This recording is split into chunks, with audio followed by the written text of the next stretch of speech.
You are worth dying for. That is who you are. You don't have to look for your value anymore. So now you can look for the one, right? You can look for the one. That's what our world wants you to do. To convince you that there is one person out there for you that is absolutely perfect. And once you find that person, you'll be compatible in every area. You'll match up on every test, and everything will be all easy. Here's the issue with that. There's 7 billion people on this planet. If there's just one person out there for you, the chances of them being on this continent and speaking English are really, really low. The idea of the one is actually based on a lie. That there is a perfect person out there for you. Because it overlooks the fact that you're a sinner. Last time I checked, every single person on this planet is a sinner.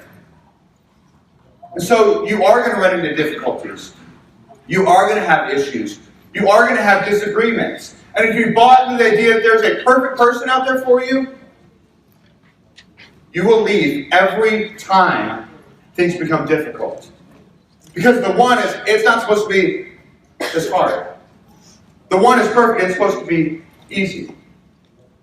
And so we have people that move from relationship to relationship, even marriage to marriage, trying to find that perfect one, and yet always coming up short. See, the search for the one causes us to focus on the wrong things. I'm reminded of my first time at the gathering, 6 years ago in San Antonio, Texas. I'd been a director of Christian education for 2 weeks at that point, so I had no idea what I was doing.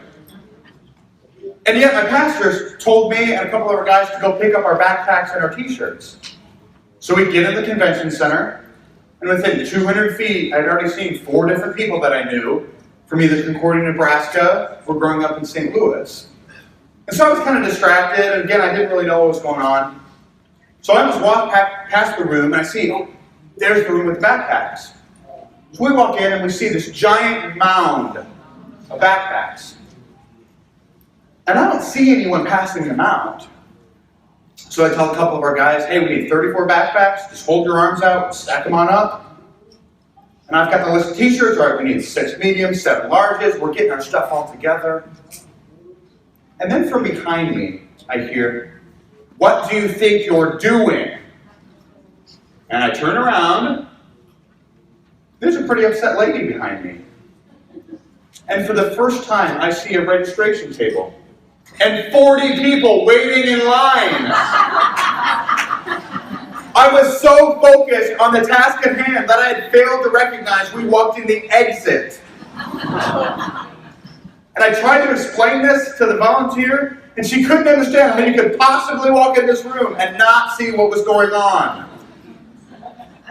And she let us keep our stuff, so we saved like 45 minutes. But I walked out of there totally embarrassed.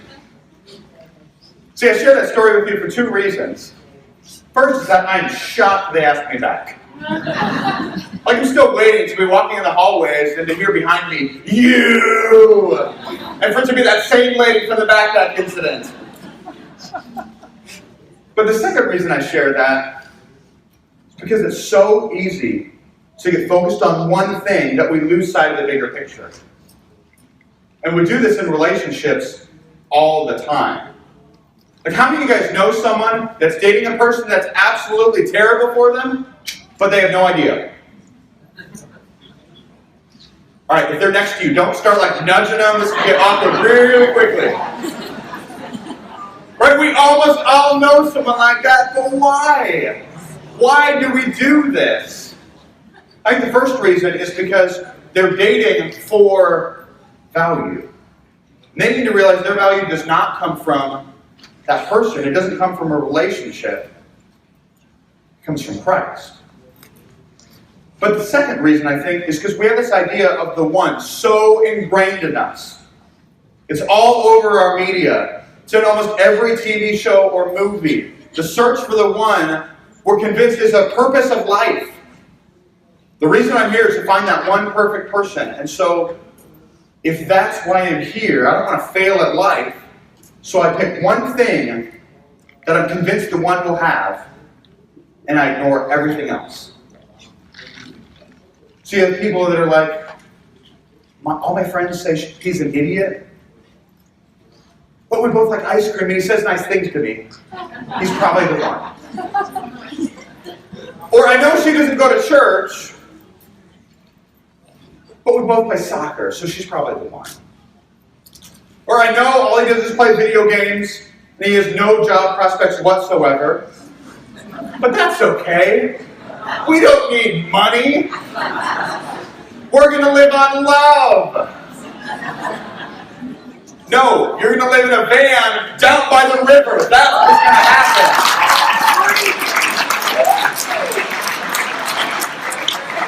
The issue isn't that we're focused, it's that we're focused on the wrong things.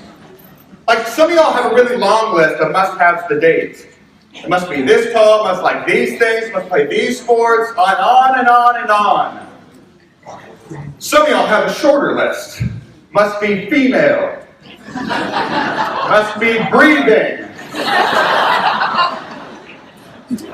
Either way, don't focus so much on those lists, because it will cause you to overlook the things that are actually important. See, attraction, interest, personality, all those things matter, but they're not the foundation for your relationships. They're not even the first thing that you look for. The foundation for your relationships is on your value, is knowing what you have changes what you're looking for.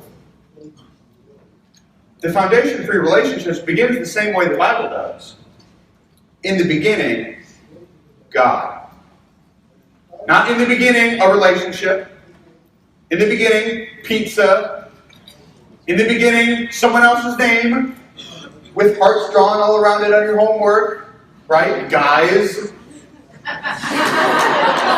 No, in the beginning, God. He is the center. He is the source. He is the foundation of everything in your life. In fact, He is life itself.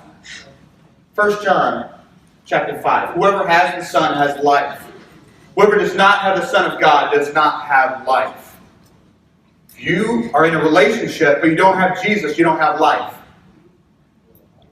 If you don't have a relationship but you have Christ, not only do you have life, but you have life that is abundant, that is to the full. Jesus is enough. If you don't get that, you're going to constantly be looking to someone else or something else to find enough, and you're always going to fall short. Jesus is enough. In Him, you have purpose to share His life-giving message with the world. In Jesus, you have hope. That your past is gone, that your future is secure. In Jesus, you have value. You are worth dying for. In Jesus, you have purpose, identity, meaning, and value. And that makes Him the one. Jesus is your one. Not as in, I need to date Jesus now. No, let me be very clear about this. Jesus is not your boyfriend. He's your Savior. He's your Savior. He's the one. Is it the one who forgives, the one who saves, the one who satisfies? He's the one, and He is enough. And if Jesus is the one, then that changes what I'm looking for.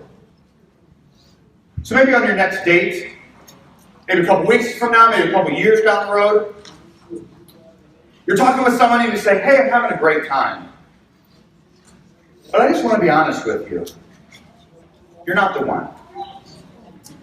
And then you pick their jaw up off the floor.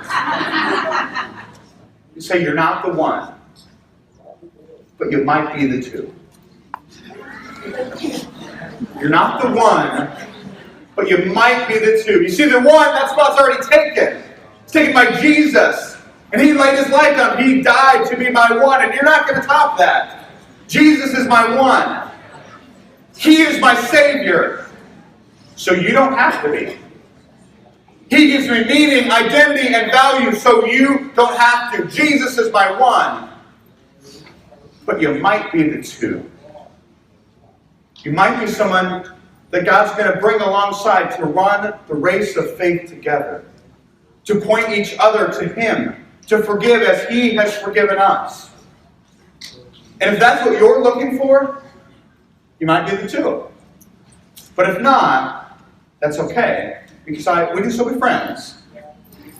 But I'll be okay because I still find one who is Jesus. And He is enough.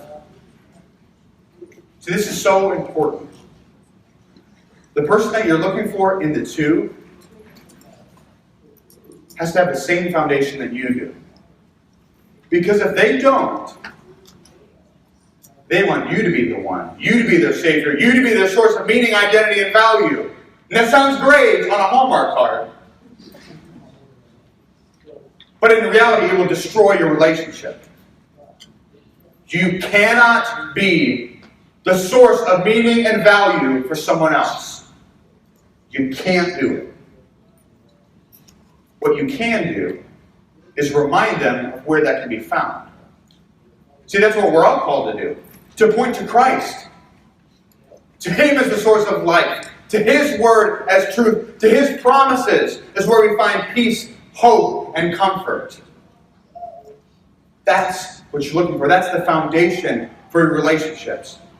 You see, your relationship is not about you. It's about Christ. Then the other person, and then you.